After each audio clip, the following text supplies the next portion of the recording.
श्री गुरुचरित्र अध्याय 3 ग्रंथाच्या आरंभी श्री गणेशाला नमस्कार करून सिद्धमुनी नामधारकाला सविस्तर कथा सांगू लागले. सिद्धमुनींचे बोलणे ऐकून नामधारक अतिशय आनंदी झाला आणि त्याने अत्यंत आदराने पुढील कथा विचारण्यास सुरुवात केली.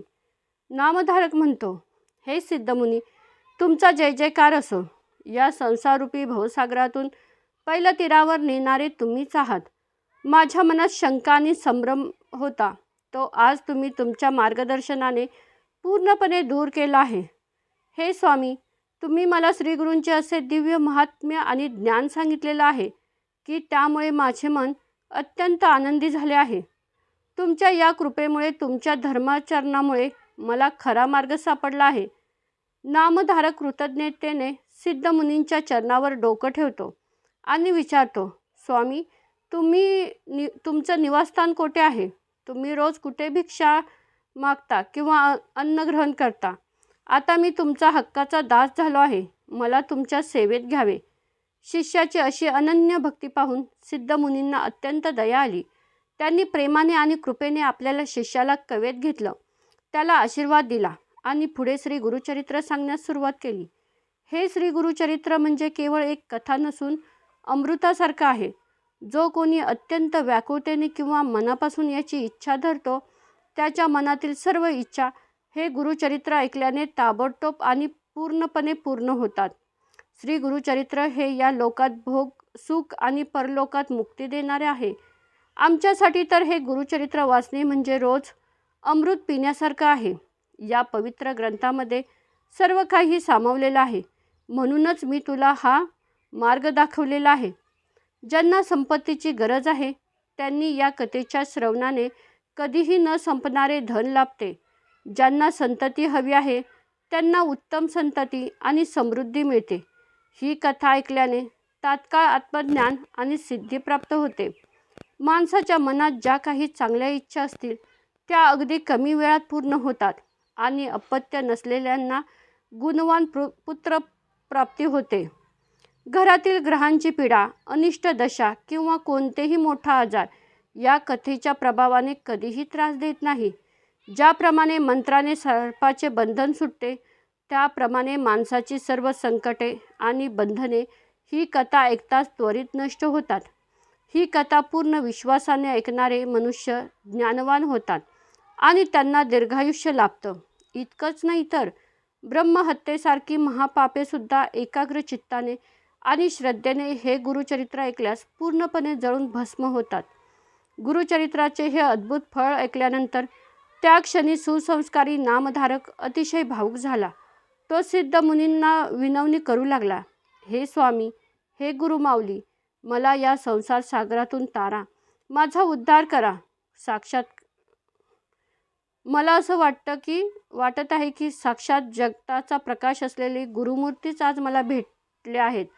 माझ्या मनात आता फक्त एकच तीव्र इच्छा शिल्लक राहिली आहे, ती म्हणजे मला ही पूर्ण गुरुचरित्राची कथा तुमच्या मुखातून ऐकायची आहे. हे स्वामी, तुमच्या मुखातून मला श्रीगुरूंचे महात्म्य सविस्तर ऐकायचे आहे. ज्याप्रमाणे रात्री कितीही दाट अंधार असला तरी सूर्य उगवतोच, तो अंधार एका क्षणात नाहीसा होतो, त्याचप्रमाणे तुमचं हे बोलणे माझ्या मनातील अज्ञानाचा अंधार दूर करेल. शिष्याची ही आर्त हाक ऐकून त्या सिद्ध मुनींनी नामधारकाला अभय दिलं. तुला घाबरण्याची गरज नाही असा दिलासा दिला. त्यांनी त्यांचा उजवा हात आपल्या हातात घेतला आणि त्याला एका शांत, पवित्र आणि सुरक्षित अशा ठिकाणी घेऊन गेले, जेणेकरून तिथून पुढे शांततेत गुरुचरित्राचे अमृत सांगता येईल. नामधारक अत्यंत दयेने म्हणतो, हे स्वामी, मी या संसाररूपी समुद्रात पूर्णपणे बुडालेलो आहे. या समुद्रात तापत्रय महापूर आला आहे. त्यात काम, क्रोध, लोभ यासारखे हिंस्र जलचर मला खात आहेत आणि मी अज्ञानाच्या पाण्याने चोहोबाजूने वेढले गेलेलो आहे. माझ्यावर अशीच तुमची कृपा राहू द्या. अशी आर्त विनवणी करत नामधारकाने त्याच क्षणी आपले मस्तक सिद्धमुनींच्या चरणावर ठेवले आणि तो नतमस्तक झाला. आपल्या शिष्याची ही अवस्था पाहून सिद्धमुनींनी त्याला मायेने उठवलं आणि धीर देत, आश्वासन देत म्हटलं, तू तुझ्या मनात कोणतीही चिंता करू नकोस. तुझ्यावर जे काही संकट आले आहे किंवा अडचण आली आहे ते मी आता निश्चितपणे दूर करेन. सिद्धमुनी पुढे म्हणतात, ज्या माणसांची श्रीगुरूंच्या चरणी दृढ भक्ती नसते ते नेहमी दारिद्र्य आणि संकटामुळे कष्टी राहतात. श्रीगुरू आपल्याला काय देणार असा संशय मनात धरल्यामुळे त्यांना आपले प्राक्तन आणि कर्मभोग भोगावेच लागतात. म्हणूनच हा संशय तू त्यागून दे. मनात संशय ठेवून जर तू म्हणशील की गुरु काय देणार, तर तू केवळ चिंतेने व्याकुळच होशील आणि कर्माचं भोग भोगत राहशील. म्हणूनच गुरूंच्या सामर्थ्यावर कधीही शंका घेऊ नये. मनातील सर्व संशय सोडून देऊन हा निर्धार कर की गुरुमूर्ती मला अपार भरपूर देईल. ते साक्षात देवासारखे कृपासागर आहेत. ते तुझा अजिबात त्याग करणार नाहीत. असे हे श्रीगुरू साक्षात ब्रह्माचे रूप आहेत, अशी त्यांची ख्याती वेद आणि श्रुती स्मृतीमध्ये गायली गेली आहे. त्यामुळे मनातील शंका बाजूला सारून एकाग्र चित्ताने श्रीगुरूंच्या चरण कमलांचे ध्यान कर. स्वामी, तुम्ही मला जे काही सांगितलं ना, त्यामुळे माझे मन एकदम शुद्ध आणि निर्मळ झाले आहे. आता माझ्या मनाला केवळ एकच ओढ लागली आहे, ती म्हणजे श्रीगुरूंचे पवित्र चरित्र ऐकण्याचे. साक्षात दत्तगुरू हे ब्रह्मा, विष्णू आणि महेश हे त्रिमूर्तींचे रूप आहेत, हे मी ऐकलं आहे. मग त्यांनी मानवी रूपात अवतार का घेतला हे मला सविस्तर सांगा. असे म्हणत नामधारक पुन्हा गुरूंच्या चरणी लीन झाला. त्यावर ते योगी श्रेष्ठ आनंदाने बोलले, हे माझ्या बालका, माझ्या शिष्या, तू तर एखाद्या पूर्वचंद्रासारखा आहेस. ज्याप्रमाणे चंद्राला पाहून समुद्राला भरती येते, अगदी त्याप्रमाणे तुझ्या या उत्साहाने आणि जिज्ञासेमुळे माझ्या ज्ञानाच्या समुद्राला भरती आली आहे. मी सर्व पृथ्वीवर फिरत आलो, पण तुझ्यासारखी शुद्ध बुद्धी आणि तळमळ मला कुठेही बघायला मिळाली नाही. लोक संसारी गोष्टी विचारतात, पण तू गुरुचरित्र कोणीही विचारत नाही. आज तुझ्या रूपाने मला खरा जिज्ञासू शिष्य भेटला आहे. ज्या माणसाला ईश्वरावर मनापासून प्रेम करायचं आहे, त्यालाच ही गुरुचरित्राची कथा गोड वाटू लागते. म्हणून आता तू मन, वचन आणि कर्म पूर्णपणे दृढ करून एकाग्र चित्तेने ही कथा ऐक. तू श्रीगुरूंचा अगदी खरा आणि अनन्य भक्त आहेस. म्हणूनच तुझी बुद्धी इतकी श्रेष्ठ झाली आहे. माझ्या शब्दांवर पूर्ण विश्वास ठेव. ही कथा ऐकल्याने तुला धर्म, अर्थ, काम आणि मोक्ष हे चारही पुरुषार्थ प्राप्त होतील. हे गुरुचरित्र म्हणजे सर्व इच्छा पूर्ण करणारी कामधेनू आहे. हे सर्व वेदशास्त्रांना मान्य आहे. या कलियुगात मानवी वेश धारण करून साक्षात त्रिमूर्तींनी अवतार घेतला आहे. जेव्हा जेव्हा पृथ्वीवर संकटे येतात, तेव्हा विशिष्ट कारणासाठी साक्षात विष्णू आणि शिव अवतार घेऊन येतात. पृथ्वीचा भार हलका करण्यासाठी आणि आपल्या भक्तांचा उद्धार करण्यासाठी ते अवतार घेतात. हे अवतार उगाचच किंवा एका रात्रीत होत नाहीत, तर त्यामागे विश्वाचे कल्याण करण्याचे मोठे कारण असते. ते भूतलावावरील पाप आणि संकटे रूपी भार दूर करतात, असे पुराणामध्ये प्रसिद्ध आहे.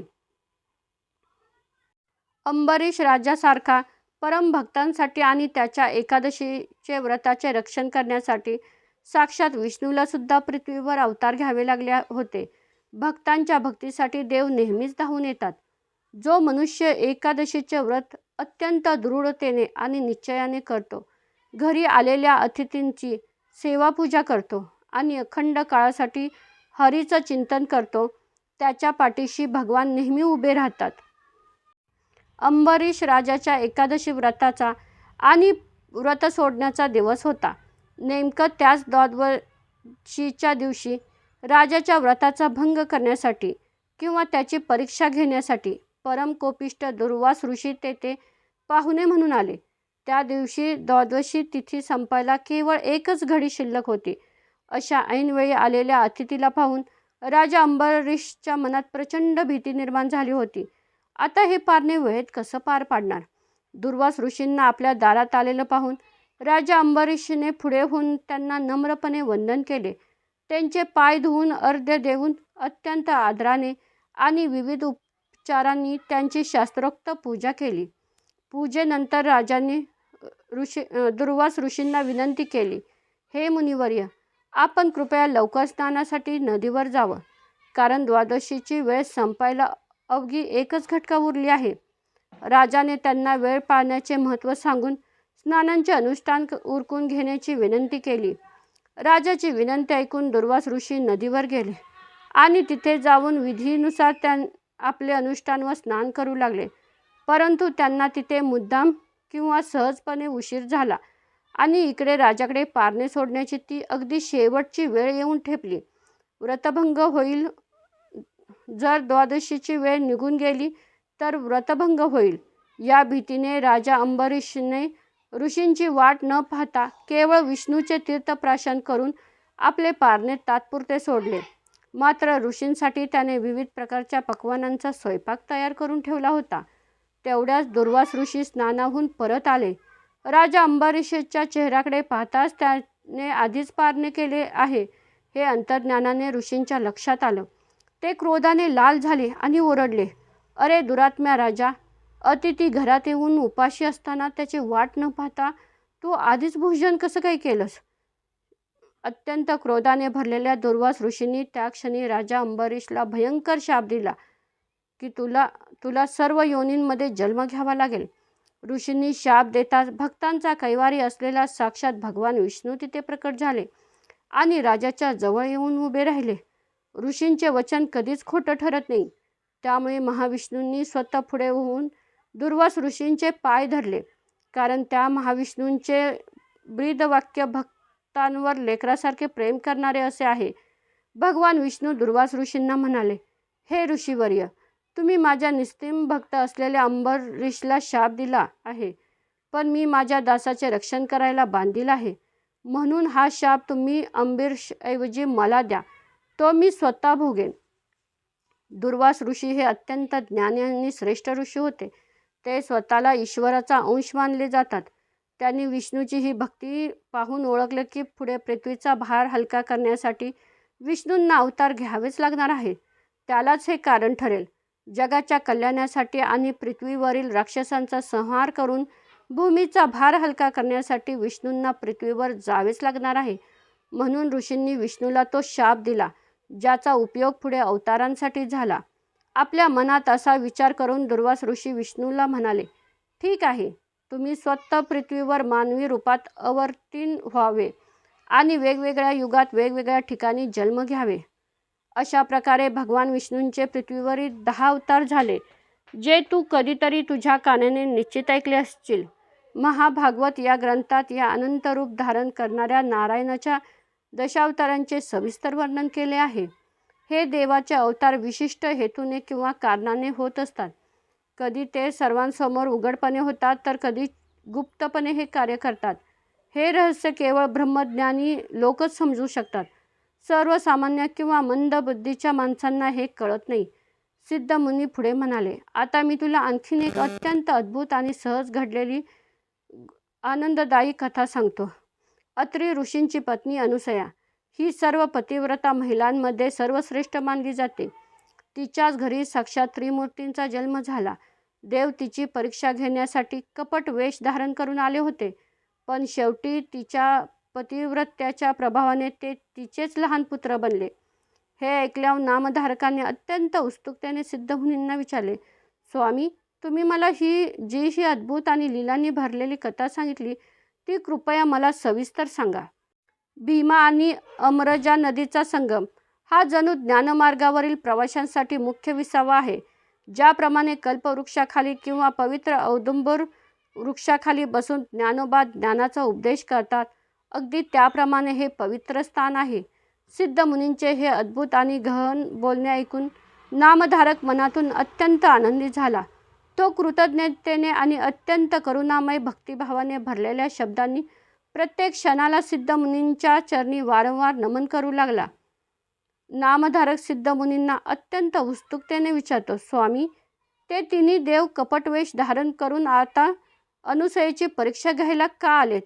आणि ते कोणत्या प्रकारे तिचे लहान पुत्र बनले? तसेच अत्री ऋषी नेमकं कोण आहेत? ते कोणापासून उत्पन्न झाले? ही सर्व कथा मला सविस्तरपणे सांगा." श्री गुरूंच्या चरित्रातील अमृतासारख्या परमकथेचा कल्पतरू असलेल्या आणि श्री नरसिंह सरस्वती महाराजांचे महात्म्य सांगणाऱ्या या ग्रंथातील सिद्धमुनी आणि नामधारक यांच्या संवादातील अंबरीष राजाच्या व्रताचे निरूपण नावाचा हा 3रा अध्याय येथेच पूर्ण झालेला आहे. हा अध्याय जर आवडला तर प्लीज कमेंटमध्ये श्री गुरुदेव दत्त लिहायला विसरू नका. श्री स्वामी समर्थ.